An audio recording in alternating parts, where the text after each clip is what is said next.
मुझे याद है जब कोरोना का इशू चल रहा था हजरत, मीडिया किस तरह अपने ट्रैप में फंसाता है और हम बाखबर ही नहीं है। मुझे देश के एक बड़े टीवी चैनल से फोन आया कि हम 5 बजे के शो में आपको 1 to 1 आपसे बात करना चाहते हैं। हमने कहा टॉपिक क्या है? तो उन्होंने एक सियासी पॉलिटिकल टॉपिक दिया। हमने कहा ठीक है, टॉपिक अच्छा है, इस पे बात करेंगे। 15 मिनट पहले मैंने टीवी ऑन किया और मैंने सोचा कि देखें इनका प्रोमो क्या चल रहा है। तो उनका प्रोमो चल रहा था कि 15 मिनट बाद इमरान प्रतापगढ़ी आपके सामने होंगे और हम बात करेंगे जाहिल जमात पर। आप मीडिया के खेल को समझिए। आपसे कह दिया गया कि टॉपिक यह है, प्रोमो कुछ और चलाया गया। 15 मिनट बाद एक सवाल आपके टॉपिक का होगा और उसके बाद फिर बहस जाकर के वहां जाएगी जहां से मौजूदा हुकूमत हो या जो एजेंडा है उस एजेंडे को फायदा पहुंचे। नए दीवानों को देखें तो खुशी होती है, हम भी ऐसे ही थे जब आए थे वीराने में। अगर नई पीढ़ी इस तादाद में किसी इस तरह के प्रोग्राम में बातचीत करने के लिए इकट्ठा है, सुनने के लिए इकट्ठा है, तो इससे यह पता चलता है कि हमारा प्रेजेंट कैसा है, ये अपनी जगह है, लेकिन मुस्तकबिल अच्छा होने जा रहा है, इसमें कोई दो राय नहीं। मिलत टाइम्स पिछले 9 साल से 9वीं वर्षगांठ है, तो उन्हें बहुत मुबारकबाद। और मुझे पूरा यकीन है कि जब अगली बार ये 10 साल का जश्न मना रहे होंगे तो आज जहां हैं इससे कई गुना आगे होंगे इंशाल्लाह, मुझे पूरा यकीन है।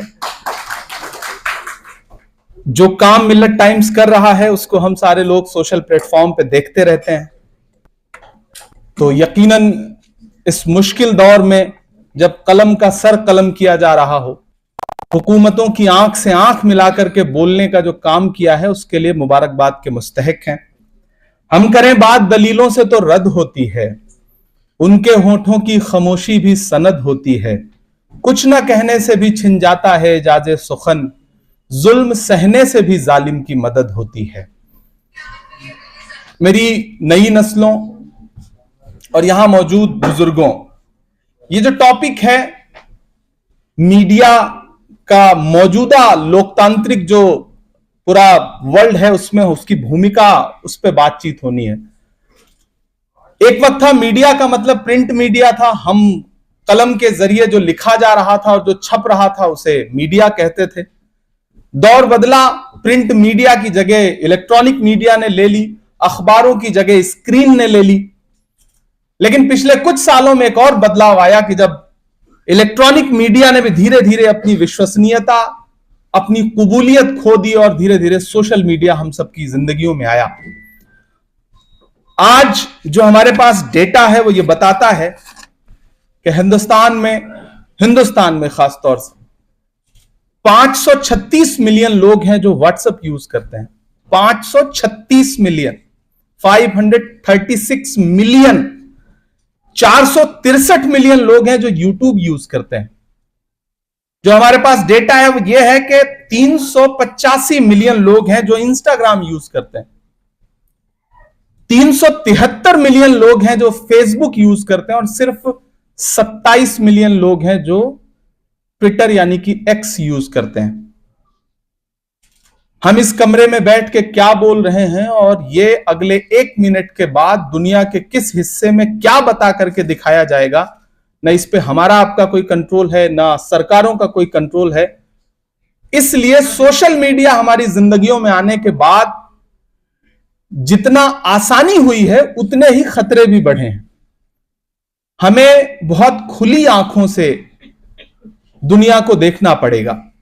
कभी किसी ने कहा था कि शेर जब तक अपनी कहानियां खुद लिखना नहीं शुरू करेंगे, शेर जब तक अपनी कहानियां खुद लिखना नहीं शुरू करेंगे, तब तक शिकारी अपनी कहानियों में खुद को महान बताते रहेंगे। और यह हुआ है, हम सब इस बात के गवाह हैं। किस तरह से झूठ दुनिया के सामने परोसा जाता है और हम कितने असहाय देखते हैं दुनिया को, कितने बेबस होकर के देखते हैं। अदीब साहब अभी फ्लाइट का किस्सा आपको सुना रहे थे। हम लोगों के सामने ही ऐसी ऐसी चीजें आती हैं। मैं खुद अपने बारे में कभी कभी यूट्यूब पे ऐसी ऐसी न्यूज देखता हूं, मुझे लगता है ये कब हुआ, मुझे भी इल्म नहीं होता उसका। ऐसा ऐसा झूठ, ऐसी ऐसी मतलब जोरदार आवाज में परोसा जा रहा है। आप इन दिनों कुछ जो इलेक्ट्रॉनिक चैनल्स हैं, टीवी चैनल्स हैं, उनकी हेडिंग्स उठा के देखिए, उनके थंबनेल उठा के देखिए, तो आपको लगेगा कि ये कब हो रहा है और ये कैसे हो रहा है। लेकिन झांकना तो हमें अपने गिरेबान में भी पड़ेगा कि हम कहां खड़े हैं। मैं इलाहाबाद यूनिवर्सिटी में पढ़ता था, मैंने मीडिया की पढ़ाई की है, इसलिए मैंने डिप्लोमा किया है। मैं हिंदी लिटरेचर का स्टूडेंट रहा हूं। उसके बाद मैंने जर्नलिज्म का डिप्लोमा किया। इलाहाबाद में हमारे एक शायर दोस्त थे, उनका नाम था असलम इलाहाबादी। उन्होंने बड़ा अच्छा एक शेर कहा था, वो आज तक मुझे याद है। पिछले 15 साल पहले वो शेर सुना था मैंने कि लबों पे झूठा तबस्सुम सजाए बैठे हैं, अंधेरे खौफ उजालों से खाए बैठे हैं, जमाना चांद सितारों की सैर करने लगा, मियां जमीन पे चादर बिछाए बैठे हैं। तो झांकना तो हमें अपने गिरेबान में पड़ेगा। यहां तमाम उर्दू से मोहब्बत करने वाले लोग, उर्दू की बात आएगी तो हमें लगेगा कि हम लड़ जाएंगे, भिड़ जाएंगे। लेकिन आप में से कितने लोग हैं, हम सहित कितने लोग हैं जो सुबह उर्दू का एक अखबार खरीदते हैं? नहीं खरीदते। उर्दू की अगर कोई वेबसाइट हो, उर्दू का अगर कोई यूट्यूब चैनल हो, तो हमने सब्सक्रिप्शन लिया है? नहीं लिया, क्योंकि हम 2 रुपए का भी मदद के तौर पर 2 रुपया भी देने के लिए तैयार नहीं। चैनल्स चल कैसे रहे? आज के दौर में किसी भी टीवी चैनल का बिना सरकारी विज्ञापनों के चल पाना इम्पॉसिबल है।